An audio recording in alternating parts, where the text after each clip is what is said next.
Hello all. Welcome to another video in this series, Data Science with Julia. So, I just happened to write a section about gradient descent in my book. You can get this book at datascience-book.gitlab.io. So, this is the book. So, in this URL, you can get the book and you can, of course, read online and all those stuff. Right. So, I just wrote about gradient descent. So, where is it? Where is it? Okay. Mm, yeah. It is said that okay, gradient descent is one of the widely used algorithms in machine learning. Like what you do is like okay, like okay, yeah, I'll explain to you what it is. So like that's the thing. But practically, I haven't used gradient descent a lot. I've used a lot of decision trees and what to say clustering and all those stuff. That's the kind of thing. Gradient descent is very useful when you have a lot of what to say that is like data that needs to be learned and slowly you'll start learning so that what you have learned matches with what you have observed. So that's the thing. So let me just give you an intuition. Like if you didn't understand what I said till now, don't worry. Yeah, you will finally somehow understand. Okay, so but let me just give you an intuition. Actually what you're just going to do now is you're just going to guess a number with gradient descent. So that is the most easiest thing what you can do. Like, of course, it is a regression. Regression means doing something continuous. Like this algorithm will guess the number even if it's 47 or something like this, or 47.1 or something like that, or something like. Yeah. So this is all what to say. Like it's called regression. It has a lot of continuous values. If it has a lot of discrete values, that is only some number of values, then it's called as classification. So that's how it is.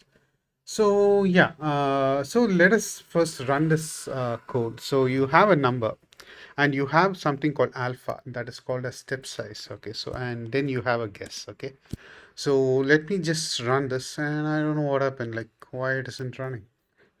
Okay, right, very good. Will it run? Okay, am I getting the kernel? Okay, I'm not sure. Okay, it says it's running. Okay, and it should be taking so long. Okay, yeah. It says 29. Now it says 43.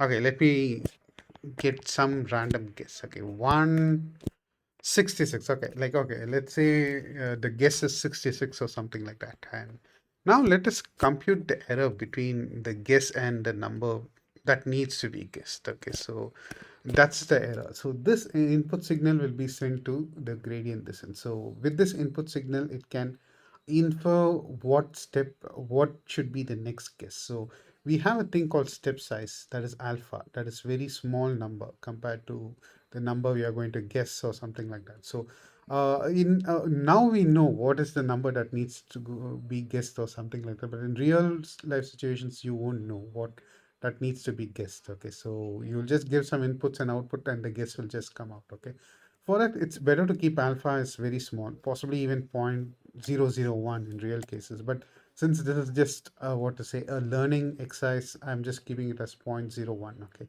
so if you have very high learning rate, it's like a paranoid person.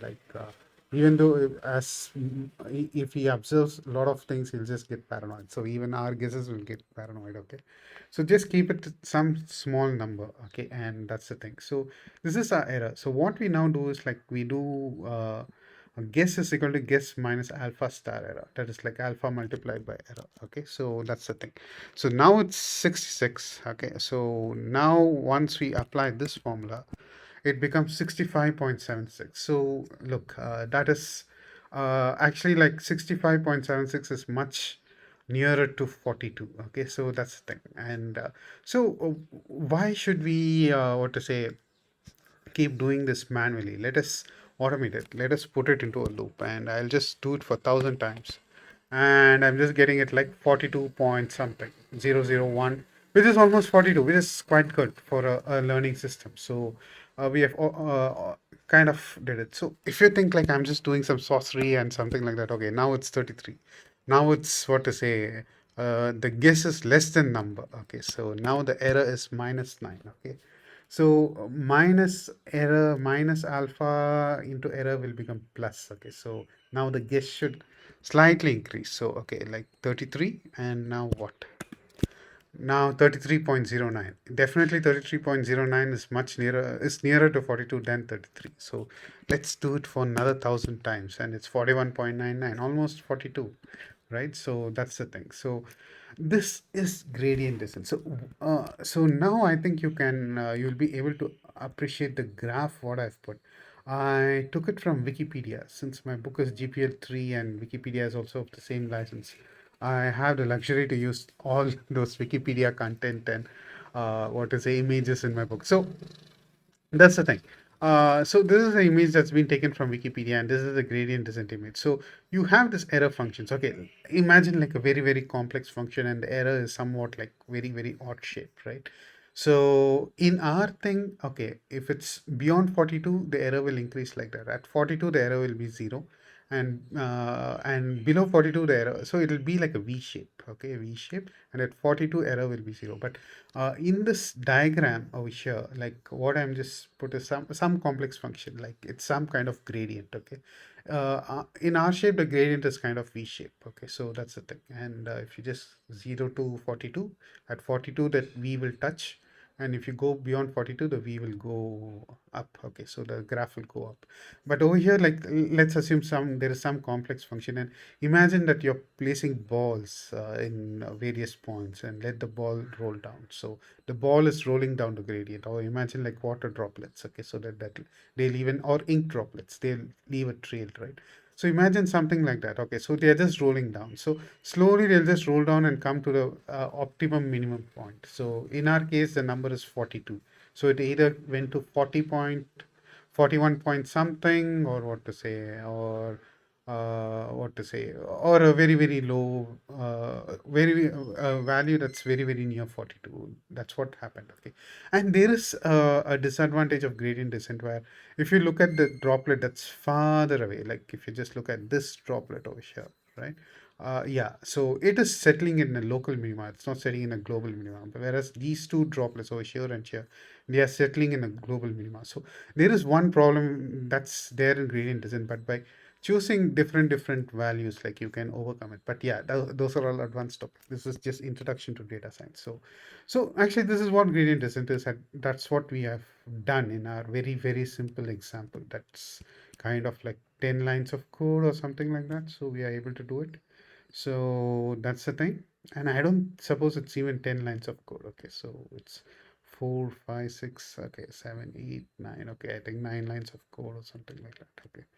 So that's the thing. Okay, that is what gradient descent is. Okay.